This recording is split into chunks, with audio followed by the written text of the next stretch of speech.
So Percy, I am so excited to talk to you about this new Moto Guzzi, the V7 Stone, because you're a Guzzi owner from way back. You've got a Guzzi Le Mans. You were kind enough to roll out your 850 T3, and now we've got this brand new example.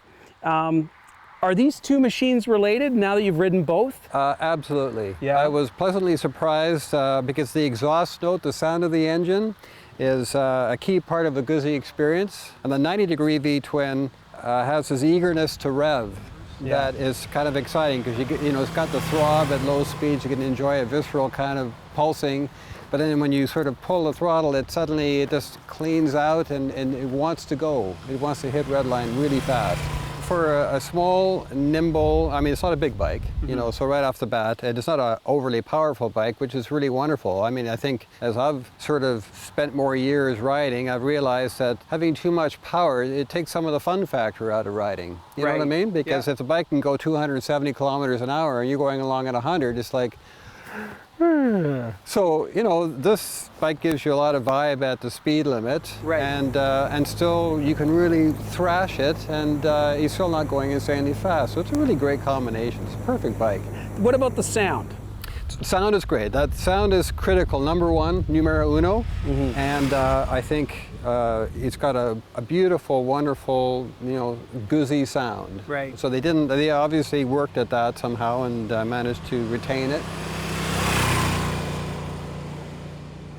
Percy, as we talk about the engine and dissect the motorcycle, I have to stop for 1 second and just address something, because whenever I'm standing around Guzzis and talking to potential customers, I hear from other riders and viewers, they're concerned about whether the cylinders being where they are, if they're going to cook your knees, and if you get a rocking effect from the flywheel, when you crank the engine. Did you feel any engine heat, any heat coming off the cylinders this morning? No, all the Guzzis I've ridden and had, it's a non-issue, a total non-issue. I have heard people that are 6'11" complaining about their knees hitting the cylinders, so that would be a problem perhaps, but you wouldn't ride this bike if you were 6'11". Yeah, I hear you. Yeah.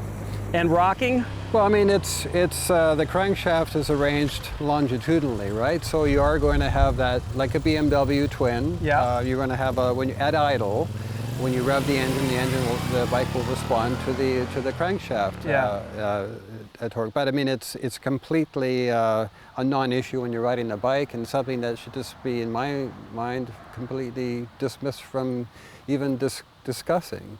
Now, what about the suspension? We were riding some pretty rough roads, a lot of potholes. The front fork is a little stiff. It's not hugely compliant. I would say it's a little, you feel it, right? Yeah. But I think I would rather that than something soft. So it's the only thing, I just noticed it. It wasn't really a negative.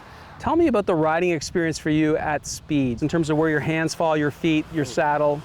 Fantastic. I mean, this is pretty close probably to an optimum riding position. Everything falls to hand and you're sitting in the right spot, easy to turn around and do, head checks and so on. So the seat is, well, like all seats are subjective, right? Yeah.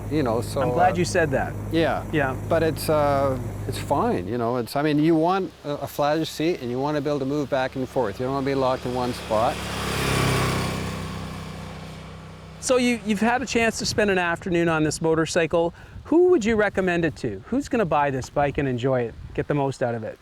Well, I think first off, somebody like myself, who has had faster bikes and who then feels a bit like an idiot when you're riding a really fast bike at the speed limit, especially if you're honked over the front end. I'm only in second gear. Exactly, and that's one person, the person who wants to have something a little less intense. Yeah. And then also at the other end, you have riders that maybe are getting into it or maybe moving up from something slightly smaller, and I think that this bike offers everything, really.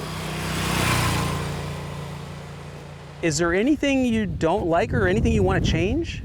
The only thing I would consider changing would be just the arrangement of the mufflers. Right. Tucking them in a little bit more.